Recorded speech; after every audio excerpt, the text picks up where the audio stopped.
Hello student, welcome to my channel nutrition classes. आज हम पढ़ेंगे कैरेक्टरिस्टिक्स ऑफ व्हीट। अगर आपने अभी तक मेरे चैनल को लाइक एंड सब्सक्राइब नहीं किया तो प्लीज़ पहले मेरे चैनल को लाइक एंड सब्सक्राइब ज़रूर कर दीजिए और कमेंट बॉक्स में कमेंट करके बताना कि आपको मेरी वीडियो कैसी लगी। एज यूजुअल मेरी वीडियोस हर बार की तरह हिंदी और इंग्लिश दोनों में होती हैं, तो दोनों ही तरीके के स्टूडेंट इजीली अपने नोट्स प्रिपेयर कर सकते हैं। चलिए स्टार्ट करते हैं। सबसे पहले हम कैरेक्टरिस्टिक्स जानेंगे न्यूट्रिशनल कैरेक्टरिस्टिक्स ऑफ व्हीट। कौन कौन सी होती है न्यूट्रिशनल कैरेक्टरिस्टिक्स ऑफ व्हीट? सबसे पहले आएगा इसमें carbohydrate. Wheat is a primarily and carbohydrate rich food with around 70 to 75% of its weight in the form of complex carbohydrate, mostly starch. गेहूं मुख्य रूप से कार्बोहाइड्रेट युक्त भोजन है जिसका लगभग 70 से 75% वजन जटिल कार्बोहाइड्रेट ज्यादातर स्टार्च के रूप में होता है। Carbohydrates in wheat provide a significant source of energy for the human diet. गेहूं में मौजूद कार्बोहाइड्रेट मानव आहार के लिए ऊर्जा का एक महत्वपूर्ण स्रोत प्रदान करते हैं। इसी में नेक्स्ट आएगा protein. Wheat contains around 12 to 15% protein depending on the variety. One of the most notable protein in wheat is gluten, which is essential for giving dough its elasticity and structure, especially in bread making. गेहूं में किस्म के आधार पर लगभग 12 से 15% protein होता है। गेहूं में सबसे उल्लेखनीय प्रोटीन में से एक ग्लूटन है, जो आटे को लोच और संरचना देने के लिए आवश्यक है, खास तौर पर रोटी बनाने के लिए जो ब्रेड बनती है वो। Gluten consists of gliadin and glutenin protein, and while it is useful in food processing, it can cause issues for people with gluten intolerance and celiac disease. Gluten में ग्लाइडिन और ग्लूटेनिन प्रोटीन होता है, जो हालांकि ये खाद्य प्रसंस्करण में उपयोगी है। ये ग्लूटेन असहिष्णुता या सीलियाक रोग वाले रोगों के लिए समस्याएं पैदा कर सकता है। नेक्स्ट आएगा इसी में fiber. Whole wheat is a rich dietary fiber mainly insoluble fiber like cellulose and hemicellulose which promotes healthy digestion. साबुत गेहूं आहार में भरपूर होता है, मुख्य रूप से अघुलनशील फाइबर जैसे सेल्यूलोज और हेमीसेल्यूलोज, जो स्वास्थ्य पाचन को बढ़ावा देता है। Fiber content is reduced in refined wheat products such as white flour, which mostly contain starch and loss much of bran and germ. परिकृष्ट गेहूं उत्पादों जैसे कि सफेद आटा में फाइबर की मात्रा कम हो जाती है, जिससे ज्यादातर स्टार्च होता है और चोकर और रोगाणु बहुत कम हो जाते हैं। It contributes to satiety and aids in maintaining a healthy gut. यह तृप्ति में योगदान देता है और स्वास्थ्य आंत को बनाए रखने में सहायता करता है। इसी में नेक्स्ट आएगा न्यूट्रिशनल में vitamins. B vitamins. Wheat is a excellent source of several B vitamins including thiamine B1, niacin B3, riboflavin B2 and folate B9.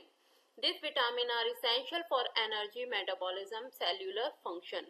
B vitamin गेहूं के बी विटामिनों का एक उत्कृष्ट स्रोत है, जिसमें thiamine B1, niacin B3, riboflavin B2 और folate B9 शामिल हैं। ये विटामिन ऊर्जा, चयापचय और सेलुलर फंक्शन के लिए आवश्यक हैं। Vitamin E. Whole wheat grains contain some vitamin E and antioxidant, although much of it's removed during the refining process. Vitamin E साबुत गेहूं के दोनों में से कुछ विटामिन ई एक एंटीऑक्सीडेंट होता है, हालांकि इसका अधिकांश भाग शोधन प्रक्रिया के दौरान हटा दिया जाता है। नेक्स्ट आता है minerals. Wheat contains significant amounts of important minerals such as iron, zinc, magnesium and phosphorus. गेहूं में लोहा, जस्ता, मैग्नीशियम और फास्फोरस जैसे महत्वपूर्ण खनिज महत्वपूर्ण मात्रा में होते हैं। Whole wheat retain more minerals, but much of iron and zinc is lost in refined product. साबुत गेहूं अधिक खनिज बरकरार रखता है, लेकिन परिष्कृत उत्पादों में बहुत सारा लोहा और जस्ता नष्ट हो जाता है। नेक्स्ट आता है phytochemicals and antioxidant. Wheat, particularly in its whole grain form, contain phytochemicals and antioxidants, including phenolic acid and flavonoids, which contribute to overall health by protecting against chronic disease like heart disease and cancer. गेहूं विशेष रूप से इसके साबुत अनाज के रूप में इसमें फेनोलिक एसिड और फ्लेवेनॉइड सहित फाइटोकेमिकल्स और एंटीऑक्सीडेंट होते हैं जो हृदय रोग और कैंसर जैसी पुरानी बीमारियों से बचाकर समग्र स्वास्थ्य में योगदान करते हैं। नेक्स्ट आएगा फैट।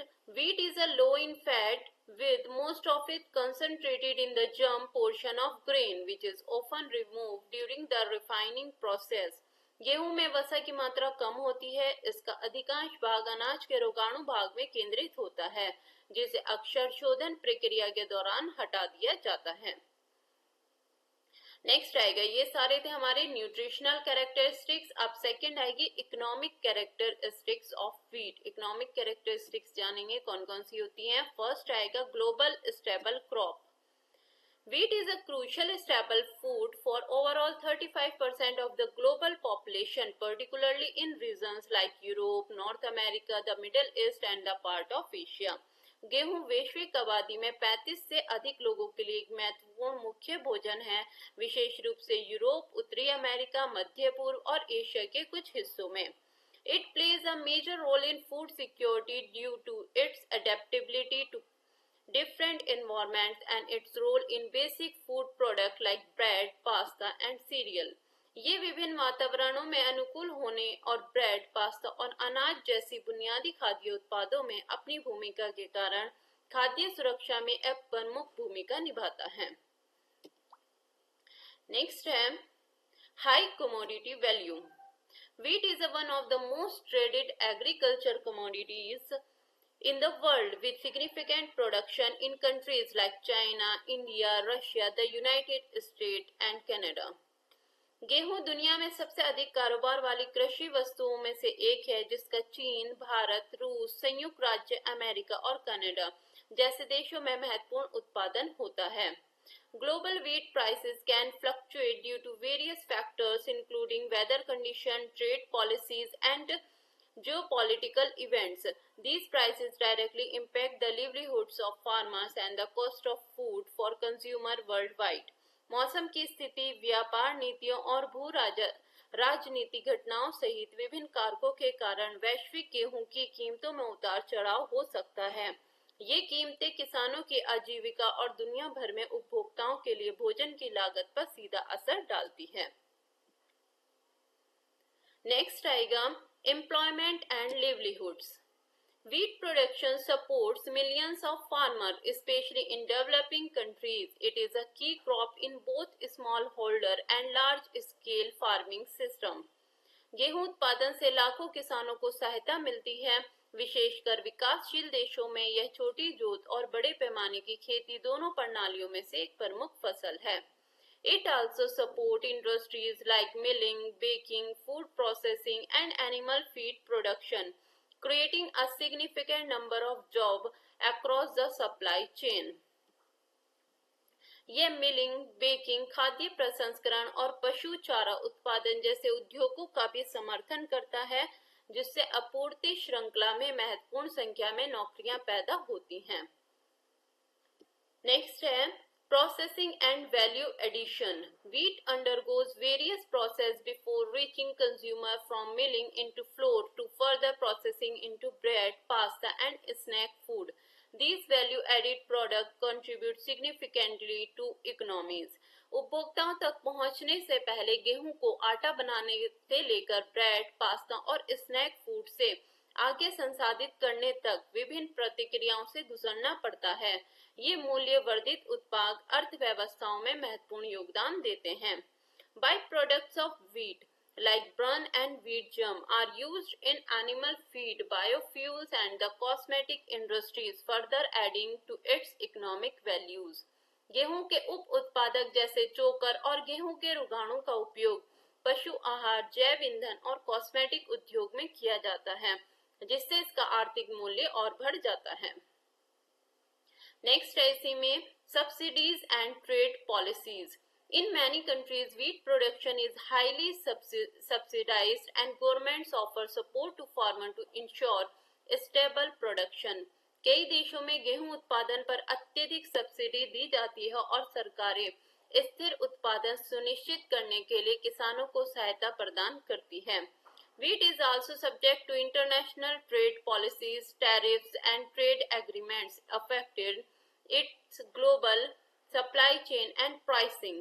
गेहूं अंतर्राष्ट्रीय व्यापार नीतियों और टैरिफ और व्यापार समझौतों के अधीन भी है, जिससे इसकी वैश्विक आपूर्ति श्रृंखला और मूल्य निर्धारण प्रभावित होता है. नेक्स्ट आएगा resilience and storage. Wheat can be stored for extended period in grains soils without significant loss of quality, making it an ideal crop for strategic reserve and food security in times of crisis. गेहूं को गुणवत्ता के महत्वपूर्ण नुकसान के बिना अनाज कई सालों से लंबे समय तक संग्रहित किया जा सकता है, जिससे यह संकट के समय में रणनीति भंडार और खाद्य सुरक्षा के लिए एक आदर्श फसल बन जाता है. This characteristics helps mitigate the effect of poor harvest and enables government to manage food supplies effectively. ये विशेषताएं खराब फसल के प्रभाव को कम करने में मदद करती है और सरकारों को खाद्य आपूर्ति को प्रभावी ढंग से प्रबंधित करने में सक्षम बनाती है. Next, export and import importance. Wheat is one of the most important export crop for countries like Russia, the US, and Canada. Conversely, many nations, especially in Africa and the Middle East, are important dependent for wheat due to limited domestic production. गेहूं रूस, America और Canada जैसे देशों के लिए सबसे महत्वपूर्ण निर्यात फसलों में से एक है.